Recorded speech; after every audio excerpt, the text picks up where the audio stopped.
All right, fight fans, we got a special one for you today. Two friends of the room, they're on with us. It's a special, touchy subject that they're going to elaborate on, and they are elite in their respective fields. We got the president of WC, Mauricio Sulaiman, and our friend, one of the best referees in the business, Jack Reiss. Welcome to the show. Jack Reiss also, he's the one who actually trained Carlos Padilla.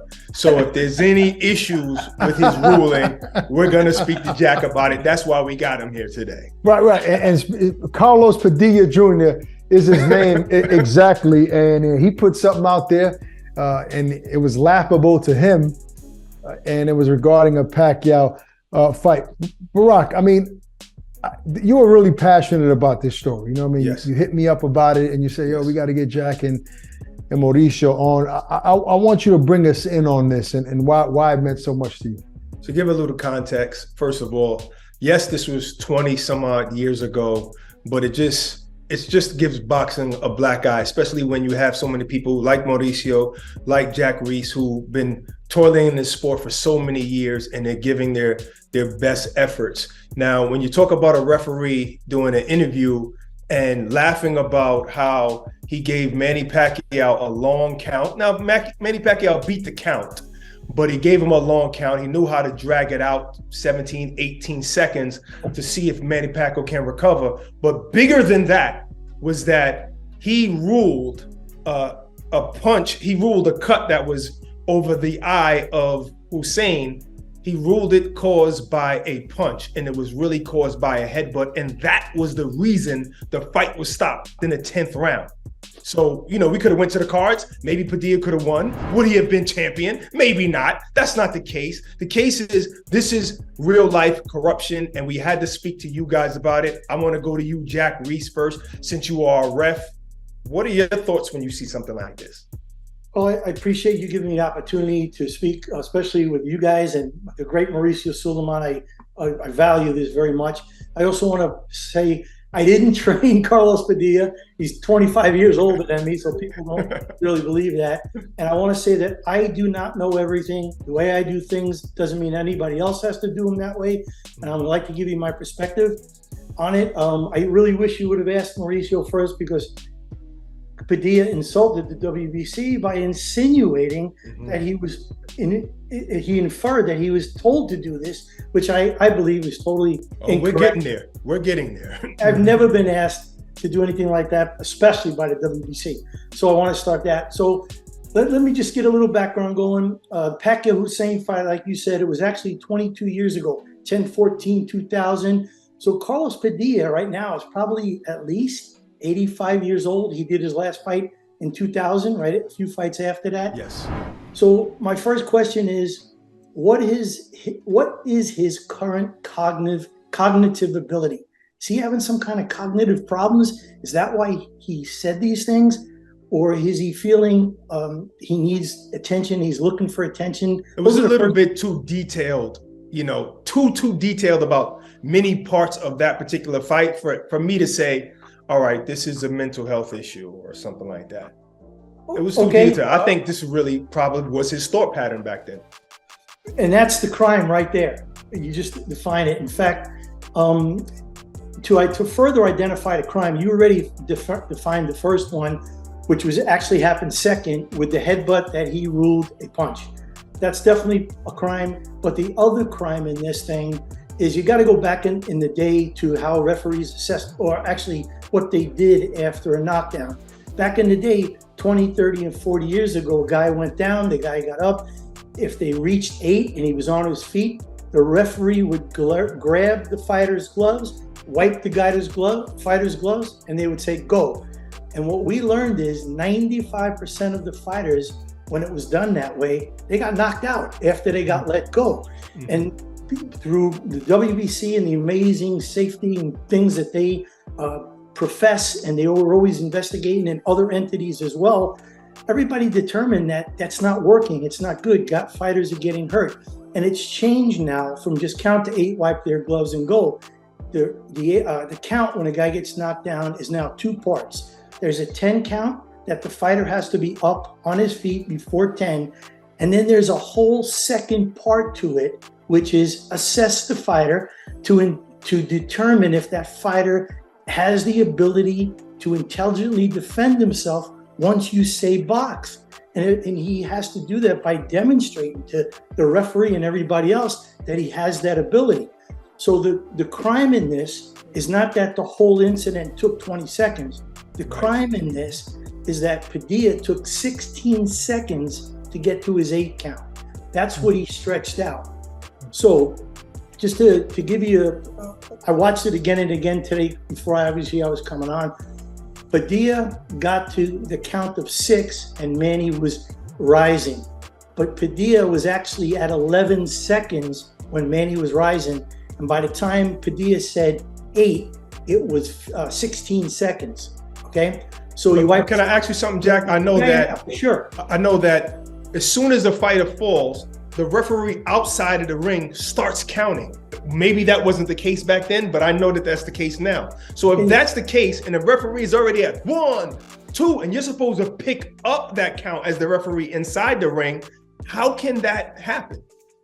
I don't know what they were doing in Nevada back in that day. I can't tell you, but now we have the timekeeper starting the clock, but the referee's count is the official count. So someone will jump up, usually with a striped shirt, and tell you where they're at. We pick it up and go on from there. So, but I don't know. Let me jump in here real quick. So I want to get Mauricio's take on things. This is a 2-part question, Mauricio. First off, what was your initial reaction when you watched this, and did you feel like calling Padilla, like where the hell is this dude? Because I need to have a conversation with him. And also, oftentimes, we complain about the judging, which obviously there's an issue in the sport, but the refs get a little more leeway because they have a very difficult job in that ring. They have to work off of instincts and so on and so forth. But how do we avoid things like this to happen? How can the refs be under a microscope where this is not allowed and it never happens again? Because we don't know, this might happen still to this day.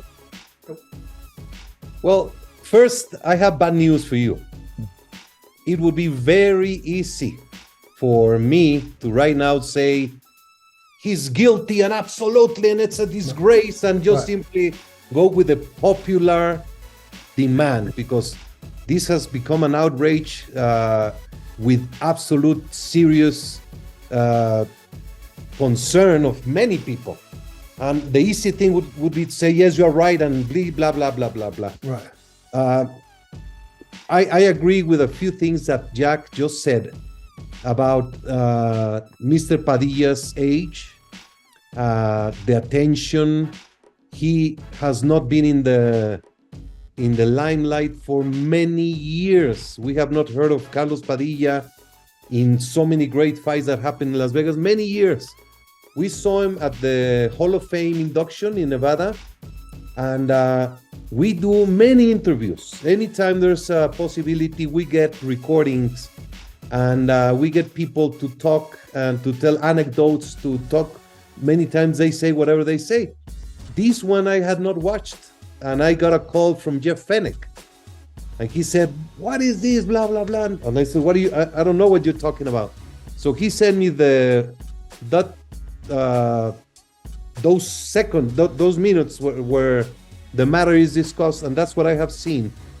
But basically, I would say one thing: we're talking about an old man. We don't know in reality. He was very nice when I saw him, very candid, very funny. We're talking about someone who is 80 plus years. Some people age younger than others. Some people can be 90, 100 years and be very, very bright. Some, it's a different, that's an individual matter.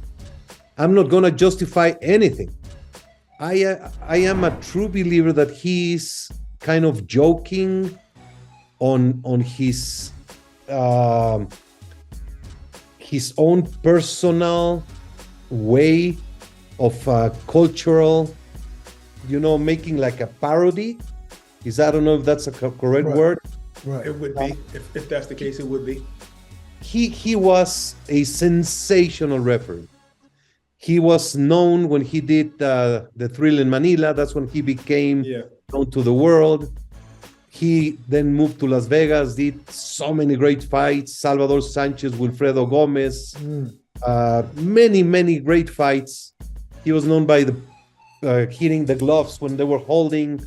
But it would be, for me, very difficult to believe that he would do something wrong and blatantly corrupt as it is portrayed by his own words.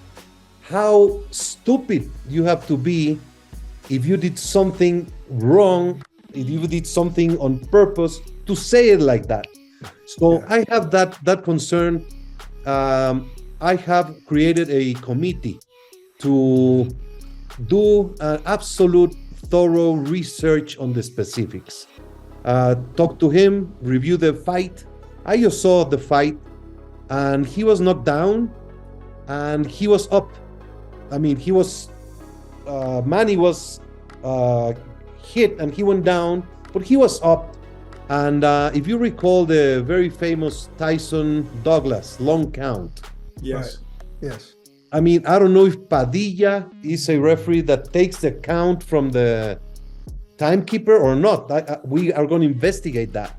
But there are referees that use not to take the count. Like the one in Tyson Douglas, the referee did not take the count from the timekeeper. So he started at at 1, when it was already 5 or 6 seconds. Yes. That's why it was a long count. Then he turned around and moved Tyson from, he was at a neutral corner. So these are mechanics. Great point about mechanics back then, mechanics now. So I would like to be more prepared in order to give an opinion and the official WBC position on this matter. I truly believe it's a very bad taste joke from a man that is telling anecdotes. I want to see the whole interview.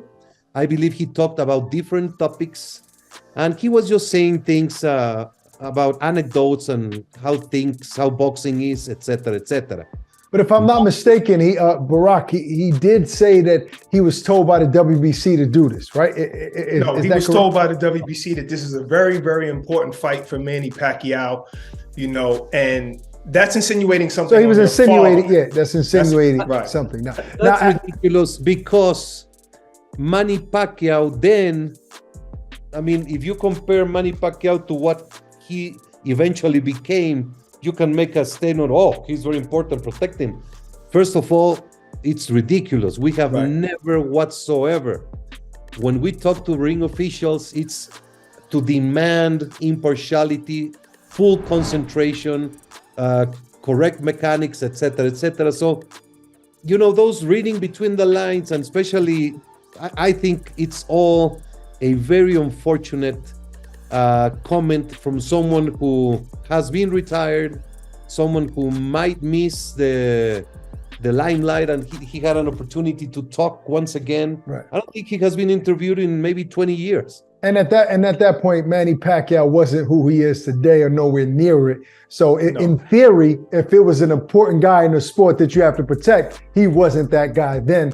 So that's a bit of an oxymoron. Not at that time. Not at that time. So that does make sense. But Jack, can you vouch what Mauricio was saying, that that's what the WBC stresses, impartiality, and there's never been anything where they said, this is our guy or something like that?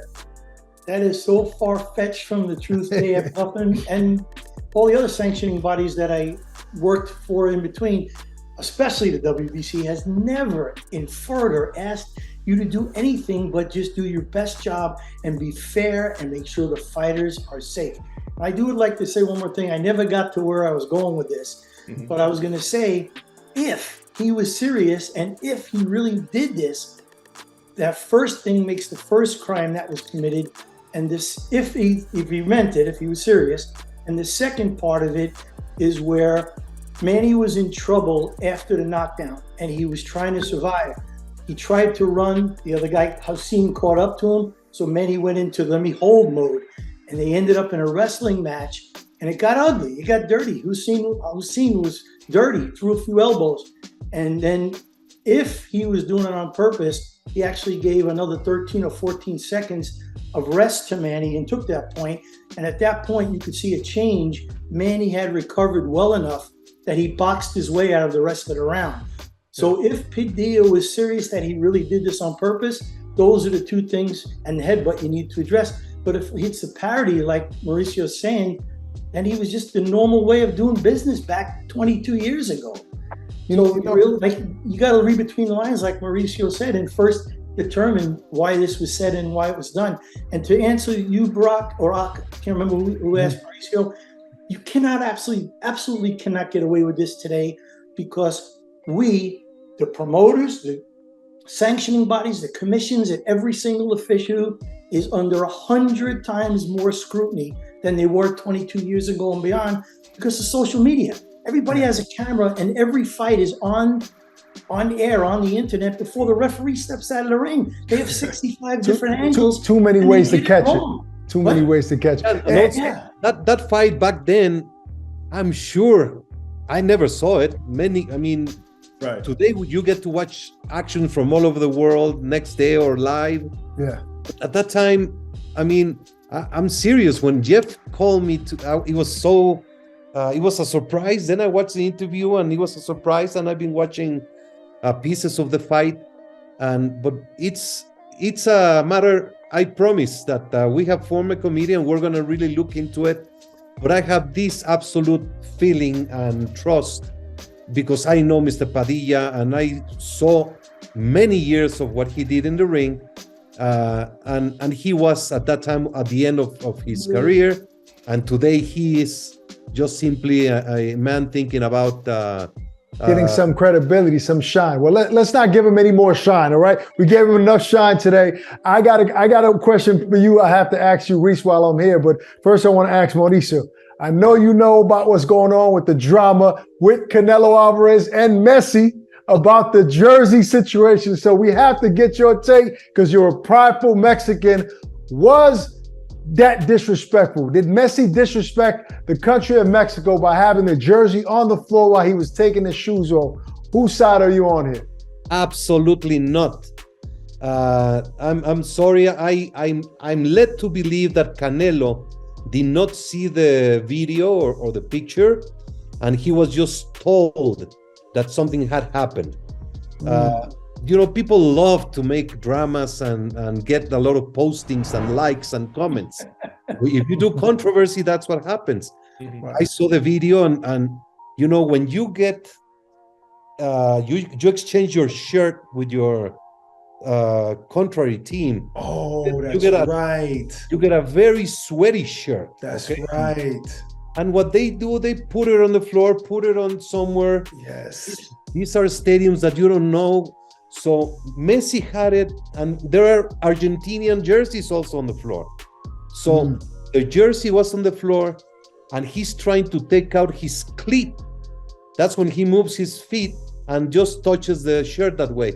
It was absolutely nothing of disrespect. You may say it's disrespectful to put a jersey in the floor. No. You're not putting anyone nationality. You're not doing anything wrong. I'm led to believe Canelo did not watch the video. And but would you say initially, if you just glanced at it, it might come off like that for a second? No, not at all. No, Okay. but you just gave us beautiful context, because my question was, how did the jersey get on the floor? Why was it on the floor? But I forgot. That's what happens at the end of a soccer game. That's respect. You take your jersey off, exchange it with your opponent. That's why it was probably there and on the floor. He don't take it off and put it on his back. He puts it on the floor. It's sweaty. It's nasty. It's on the floor. You wash it later and you save it. Understandable. Thank you so much. All right. Jack, I have a question. A couple of weeks ago, we were in Cleveland, and the Montana Love Spark fight. Obviously, you know what happened. The ref wanted to give his opinion, but the commission didn't allow him to elaborate on it. Me initially being in Cleveland, watching it, I thought it was an impulse move, and I didn't think the fight should have been disqualified. If I'm wrong, please correct me. Did the ref make too quick of a decision in disqualifying Montana Love in a bit of a messy fight, or did he do the right thing? I like how you did that, messy. Oh, that was nice, man. So I wasn't the person in charge of the fight, and I was watching it loosely. I wasn't concentrating, and let me tell you something too. It's the same thing with fans and people who don't study boxing and understand boxing. I didn't have the full history of the 6 rounds prior to, what happened in the corners in between, the incidental fouls, the soft warnings that he was given, Love, and I don't know what built up to that point. But certainly David acted within his right and his discretion, following the rules, to disqualify him if he felt it was egregious enough, prior warnings, and we don't know what he did in the corners and stuff. Well, there are alternatives, of course, but this fight ended this way. And I gotta say something to you too. I appreciate this forum for Mauricio and myself, because we get to educate fans. We get to educate, I'm sorry to say, commentators that don't know what the hell they're talking about.